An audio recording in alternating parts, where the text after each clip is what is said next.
Bonjour les voisins et les voisines, c'est bientôt le départ en vacances. On va voir ensemble les points à surtout vérifier avant de prendre la route. C'est parti!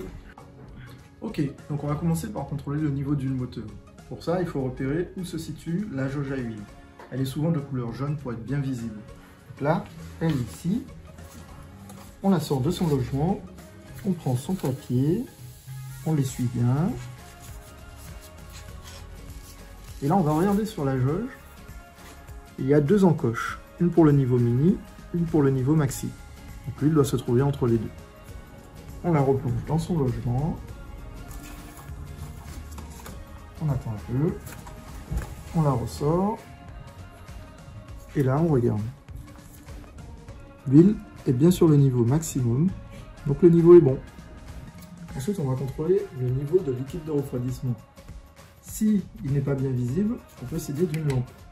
Donc ici, on regarde sur le vase d'expansion le niveau maxi et le niveau mini. On peut aussi mettre la lampe derrière, comme ça, pour bien voir le niveau. On peut aussi secouer un peu le bocal, comme ça, pour voir le niveau. Le liquide peut être rose, comme ici, mais aussi vert, bleu, jaune, selon le véhicule. Donc là, on voit qu'on est bien entre le niveau mini et maxi. C'est OK. Ok, maintenant on va contrôler l'état des plaquettes de frein. Donc sur ce véhicule, c'est pas très visible. On peut essayer de voir comme ça avec une petite lampe, mais c'est pas très visible. Du coup, on va contrôler le niveau de liquide de frein. Alors, pourquoi le bocal de liquide de frein? Parce que plus vos plaquettes seront usées, plus le niveau de liquide de frein sera bas. Et inversement, moins elles seront usées, plus le niveau de liquide de frein sera haut.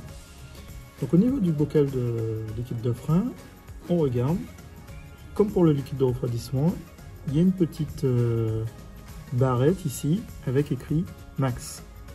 Donc si les plaquettes sont neuves, le liquide doit être au max. S'il est un peu plus bas, c'est pas bien grave, faites simplement vérifier vos plaquettes de frein.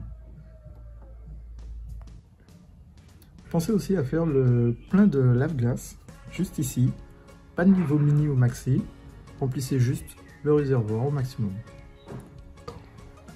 Pensez aussi à vérifier visuellement l'état de vos balais d'essuie-glace. Le caoutchouc ici ne doit pas être craquelé, ne doit pas être déchiré, et lorsque vous en servez, ne doit pas laisser de traces sur le pare-brise. On va maintenant contrôler l'état des pneumatiques. Donc on repère sur le flanc du pneu ce petit triangle qui nous indique la position sur la bande de roulement du témoin d'usure. On part donc de notre repère ici, on le longe jusqu'au centre de la bande de roulement où se trouve notre témoin d'usure. Donc la surface de la bande de roulement ne doit pas être au même niveau que notre témoin d'usure. Autre chose de très important à vérifier au niveau des pneumatiques, c'est leur pression de gonflage. Vous trouverez une étiquette comme celle-ci à l'intérieur des portes, à l'intérieur de la trappe à essence ou dans le manuel d'entretien de la voiture. Donc la pression varie selon la taille des pneumatiques, selon si le véhicule est chargé ou non, et selon les pneus avant et les pneus arrière. J'espère que cette vidéo vous a plu. Si vous avez trouvé mes petits conseils utiles, n'hésitez pas à liker, commenter et même mieux, partager la vidéo. Prenez soin de vous et bonne route!